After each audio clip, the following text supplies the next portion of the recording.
Hope you all are doing well. आज हम लोग एक बहुत ही ज्यादा इंपॉर्टेंट केस को डिस्कस करेंगे जिसका नाम है Kesavananda Bharati versus state of Kerala. This is a very very very important case. अगर आप लॉ स्टूडेंट नहीं हो, अगर आप लॉ परस्यू नहीं कर रहे हो, तब भी आपको ये केस जरूर पता होना चाहिए एज एन इंडियन सिटीजन। तो सबसे पहले देखते हैं इंदिरा गांधी, उस वक्त इंदिरा गांधी की गवर्नमेंट थी, ठीक है। तो सबसे पहले ये देखते हैं कि इंदिरा गांधी ने क्या क्या अमेंडमेंट्स किए थे। So amendment number 24 that government can amend any part of the constitution. Indira Gandhi की गवर्नमेंट में नंबर 24 अमेंडमेंट ये था कि गवर्नमेंट किसी भी तरह का अमेंडमेंट यानी कि किसी भी तरह का चेंज कर सकती है कॉन्स्टिट्यूशन में, ठीक है। सबसे पहली बात तो ये हो गई। अब अमेंडमेंट नंबर 25 ये था कि government can acquire anyone's property. 25 number का अमेंडमेंट क्या था कि गवर्नमेंट किसी भी प्रॉपर्टी को एक्वायर कर सकती है, ठीक है। अब इंडियन सिटीजन की प्रॉपर्टी की बात हो रही है यहाँ पे। किसी भी इंडियन सिटीजन की प्रॉपर्टी को एक्वायर कर सकती है जिसका प्राइस भी गवर्नमेंट ही डिसाइड करेगी। तो इस केस के फैक्ट्स देखने से पहले हमें ये दो अमेंडमेंट्स जानना बहुत ज्यादा जरूरी है जो उनकी गवर्नमेंट में हुए थे। 24 अमेंडमेंट हमारा क्या था कि गवर्नमेंट किसी भी कॉन्स्टिट्यूशन को अमेंड कर सकती है यानी कि चेंज कर सकती है किसी भी पार्ट को, ठीक है। और 25 क्या था कि एक्वायर कर सकती है किसी भी इंडियन सिटीजन की प्रॉपर्टी जिसका प्राइस भी गवर्नमेंट ही डिसाइड करेगी। तो सबसे पहली महत्वपूर्ण ये दो बातें हमें याद रखनी है। अब बात करते हैं केस के फैक्ट्स की। अब यहाँ पर एंट्री हुई केशवानंदा भारती की। कैसे? केशवानंदा भारती कौन थे?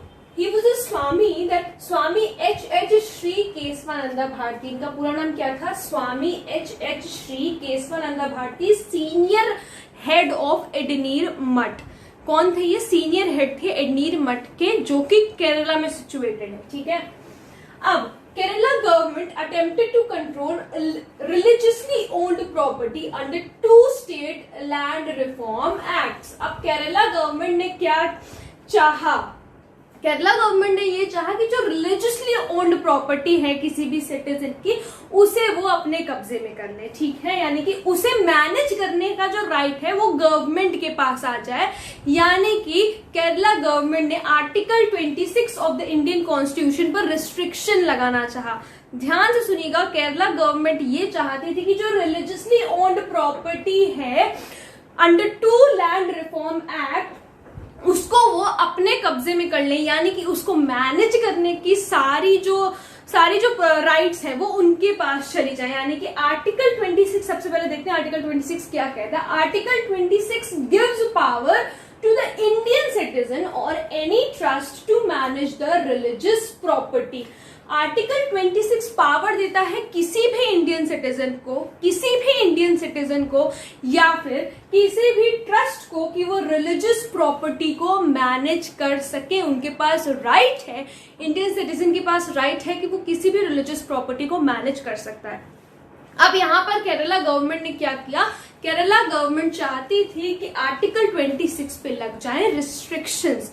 सारा जो मैनेज करने का है रिलीजियस प्रॉपर्टी को, सारा काम वो उनके पास आ जाए। आर्टिकल 26 पे लग जाए रिस्ट्रिक्शंस। बहुत ध्यान से सुनिएगा। अब आगे की बात देखिए। Nana Bhoy Palkhivala, he was a senior advocate, ठीक है। Convinced Kesavananda Bharati to file a petition under article 26। अब सीनियर एडवोकेट ने कन्विंस किया स्वामी को कि वो पीआईएल फाइल करे अंडर आर्टिकल 26, ठीक है। अब केरला हाई कोर्ट से केस गया सुप्रीम कोर्ट में, ठीक है। He is a hero of the case, नाना भाई पालकीवाला। इन्होंने ही सारी चीजें संभाली थी। अभी आगे बात करते हैं हम लोग उस बारे में। सुप्रीम कोर्ट में 68 डेज की हियरिंग चली इस केस की। कितनी दिन की? 68 डेज की हियरिंग चली। 13 जजेस का बेंच था जिसमें जस्टिस सीकरी एंड 12 जजेस, ठीक है। Justice Sikri was also present and another 12 जजेस। तो 13 जजेस का बेंच था।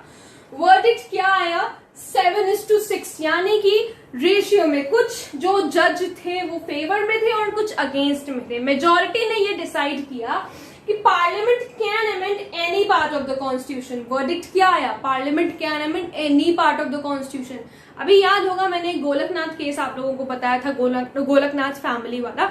उसमें क्या सुप्रीम कोर्ट ने फैसला सुनाया था कि पार्लियामेंट अमेंड नहीं कर सकती है किसी भी पार्ट के कॉन्स्टिट्यूशन को, ठीक है, कॉन्स्टिट्यूशन की किसी भी पार्ट को पार्लियामेंट अमेंड नहीं कर सकती है। उसका जस्ट उल्टा वर्डिक्ट दिया। केशवानंद भारती केस में कहा गया कि parliament can amend any part of the constitution, किसी भी पार्ट के कॉन्स्टिट्यूशन को वो अमेंड कर सकती है, लेकिन बेसिक स्ट्रक्चर को ऑल्टर नहीं किया जाएगा, यानी कि बेसिक स्ट्रक्चर से छेड़छाड़ नहीं करी जाएगी। क्या वर्डिक्ट आया कि parliament can amend any part of the constitution, किसी भी पार्ट को अमेंड कर सकती है, लेकिन बेसिक स्ट्रक्चर जो है उसका चेंज नहीं होना चाहिए, उससे कोई भी छेड़छाड़ नहीं होनी चाहिए। और एक तीसरी चीज ये भी कही गई कि जो प्रियम्बल है, preamble is the part of the constitution. इस केस में ये चीज भी साफ जाहिर की गई, बताई गई, सुप्रीम कोर्ट ने कहा कि preamble is also the part of the constitution. एक बार फिर से हम लोग फैक्ट्स देखते हैं केस के आगे बढ़ने से पहले। सबसे पहले क्या, Kesavananda Bharati was senior head of the Edneer मठ, जो कि केरला में सिचुएटेड है, ठीक है। केरला गवर्नमेंट ने अटेम्प्ट किया कि जो आर्टिकल 26 जो राइट्स देता है सिटीजन्स को, इंडियन सिटीजन्स को रिलीजियस प्रॉपर्टी को मैनेज करने का, वो सारे राइट्स, वो सारी पावर उनके पास आ जाए, इंडियन सिटीजन्स के पास या फिर किसी ट्रस्ट के पास इस तरह की कोई पावर ना रहे। इन शॉर्ट आर्टिकल 26 को रिस्ट्रिक्ट करने का काम करने। लेकिन द सीनियर एडवोकेट ने कन्विंस किया केशवानंद भारती को कि वो पिटिशन फाइल करे अंडर आर्टिकल 26, ठीक है। पीआईएल फाइल की गई, केरला हाईकोर्ट से केस गया सुप्रीम कोर्ट में, वहां पर 68 डेज की हियरिंग हुई, जिसमें 13 जजेस की बेंच बैठाई गई, जिसमें से एक जज जस्टिस सीकरी भी थे, ठीक है। फिर क्या वर्डिक्ट आया? 7:6 का वर्डिक्ट आया, यानी कि आधे जज फेवर में थे, मतलब ज्यादा जज फेवर में थे और बाकी अगेंस्ट में थे, ठीक है। तो मेजोरिटी की बात मानी गई और कहा गया कि parliament can amend any part of the constitution, parliament किसी भी पार्ट को अमेंड कर सकता है कॉन्स्टिट्यूशन के, they have the right, but basic structure को ऑल्टर नहीं किया जाएगा। और साथ ही साथ ये भी कहा गया कि preamble is the part of the Indian constitution, preamble is also the part of the Indian constitution. अब उसके बाद भी बात खत्म नहीं हुई। अब इंदिरा गांधी गवर्नमेंट ने इंट्रोड्यूस कर दिया 39th और 41st अमेंडमेंट। अब 39 और 41st अमेंडमेंट में क्या था? There would be no civil और criminal case on PM of India. सबसे पहले तो ये कहा गया कि प्राइम मिनिस्टर जो है इंडिया का, भले वो एक्स प्राइम मिनिस्टर हो या एग्जिस्टिंग प्राइम मिनिस्टर हो या फिर वो सिर्फ एक दिन के लिए प्राइम मिनिस्टर ही क्यों ना बना हो, उस पर कोई भी सिविल या क्रिमिनल केस नहीं चल सकता, भले ही उसने कुछ गलत किया हो, ठीक है। Then second thing was that President of India will be appointed for 6 months or 1 year. President जो है इंडिया का वो केवल 6 महीने या फिर 1 साल के लिए ही अपॉइंट किया जाएगा। लेकिन इस केस की वजह से ये दोनों चीजें नहीं हो पाई, ठीक है। अब 1975 में फिर इस केस का रिव्यू होने की बात हुई। ध्यान से सुनिएगा, 2 साल बाद, यानी कि 1973 का केस था केशवानंद भारती, 1975 में फिर से इस केस को रिव्यू करने की बात की गई, जिसमें कि जस्टिस रे, जो कि माइनॉरिटी 7:6 का रेशियो था, वो मेजॉरिटी में नहीं थे, यानी कि 7 नंबर में नहीं थे, वो 6 लोगों में थे, ठीक है, वो 6 जजेस में थे। अब जस्टिस रे जो कि माइनॉरिटी में थे उस केस में, was promoted by the Indira Gandhi government. Indira Gandhi government ने जस्टिस रे को प्रमोट कर दिया और उन्हें बना दिया सीजेआई, यानी कि चीफ जस्टिस ऑफ इंडिया। अब बात हुई दोबारा से इस केस को खोलने की, लेकिन यहां पर पालकी वालों ने कोर्ट को, जो हमारे ऑलरेडी सीनियर एडवोकेट थे, उन्होंने कोर्ट को कन्विंस किया, किसी ने भी रिव्यू पिटिशन फाइल नहीं किया है इस केस के लिए, तो ये केस दोबारा खोलने का कोई मतलब ही नहीं बनता है, और जो पहले इसका वर्डिक्ट आ चुका है वो बिल्कुल वैलिड है, जो जजमेंट पास किया गया है वो बिल्कुल वैलिड है। तो उस हिसाब से इस केस का रिव्यू, जो दोबारा इसकी फाइल रीओपन नहीं करी गई। आई होप आप लोगों को समझ में आ गया है कि मैं क्या कहना चाहती हूँ। फिर से एक बार देख लेते हैं। जस्टिस रे को प्रमोट किया गया, ठीक है, इंदिरा गांधी गवर्नमेंट ने जस्टिस रे को प्रमोट किया टू बी द सीजीआई, ठीक है, चीफ जस्टिस ऑफ इंडिया। और कहा गया कि दोबारा इस केस को खोला जाए, ठीक है, रीओपन किया जाए केशवानंदा भारती के केस को।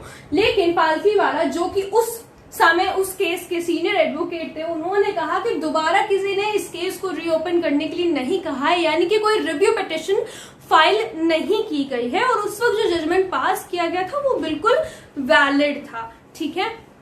तो उस हिसाब से इस केस को दोबारा सुप्रीम कोर्ट में खोला नहीं गया, because he convinced the court for this. अब इस केस से हुआ क्या, इस केस का कंट्रीब्यूशन क्या था? इस केस का कंट्रीब्यूशन ये था गवर्नमेंट पर भी कुछ रिस्ट्रिक्शंस लगा दी गई कि क्या सही है, क्या गलत है, क्या गवर्नमेंट कर सकती है और क्या नहीं कर सकती है। ये इस केस का कंट्रीब्यूशन था, ठीक है। तो आई होप आप लोगों को समझ में आ गया होगा। मैंने बहुत ही ज्यादा आसान तरीके से समझाने की कोशिश की है। अगर कोई प्रॉब्लम हो तो please let me know in the comment section, और अगर आप लोग मेरे चैनल पर नए हैं तो प्लीज चैनल को सब्सक्राइब करना मत भूलिएगा। Thank you so much.